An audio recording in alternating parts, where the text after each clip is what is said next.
Volvo has revealed the 2018 Volvo XC40, its smallest SUV and the first to use not only its new architecture but the company's all-new way to buy cars. The XC40 slots in beneath vehicles like well-received XC60 and XC90, but though it borrows technology and styling from them both, it's built upon an entirely new platform. That's Volvo Cars' modular vehicle architecture, CMA, that will eventually form the basis of an all-new 40 series range, not to mention fully electric cars. For the moment, though, we have the 2018 XC40.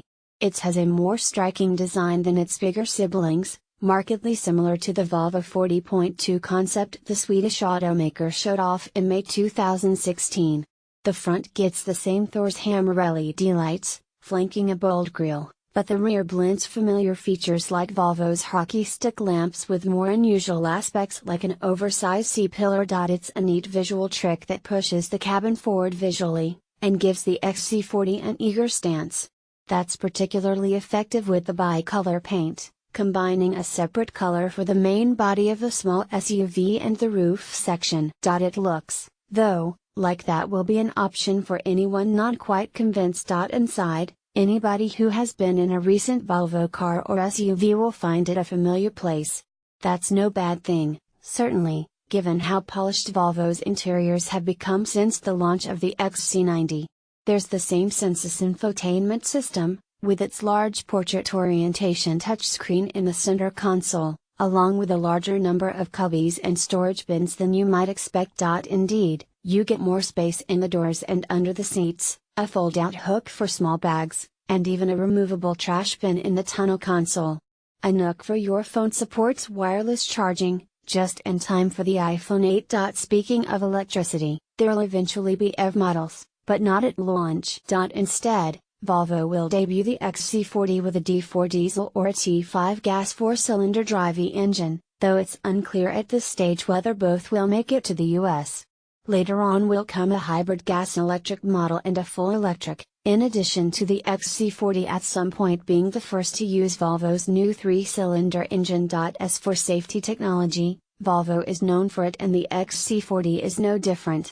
There's pilot assist driving assistance, city safety, run off-road protection and mitigation, and cross-traffic alert with brake support. A 360-degree camera should ease any concerns about reversing because of those chunky rear pillars. What's new, though, is Care by Volvo. It's the company's reimagined way to own a new car, though in fact ownership isn't really part of it. Instead, the automaker has borrowed from the idea of cell phone subscriptions. So, you pay a monthly fee but don't have to think about a down payment, insurance, taxes, service fees, or anything related to geographical or customer age. According to Volvo. After 24 months of driving, you get a new Volvo. Care by Volvo will use the automaker's new digital key technology, too, allowing subscribers to share their car with friends and family more easily. Compared to traditional leasing, there'll be more of a focus on services and flexibility. Volvo says that users will be able to switch cars temporarily, depending on what they need, so, if you wanted a larger car for a weekend to help someone move house, that could be arranged. It'll be designed to work with the company's in-car delivery service, where carriers can drop off packages directly to the trunk of your vehicle. Finally, there'll be no negotiation process in the dealership, with set pricing both nationally and a unified price in Eurozone countries. Initially, it'll be offered in Sweden, the United Kingdom, Germany, Spain, Italy, Norway, Poland, and the United States. Exactly how much Care by Volvo will cost, and how much the 2018 Volvo XC40 will cost generally, is yet to be confirmed. We'll presumably know more in the coming weeks, ahead of the SUV entering production in November.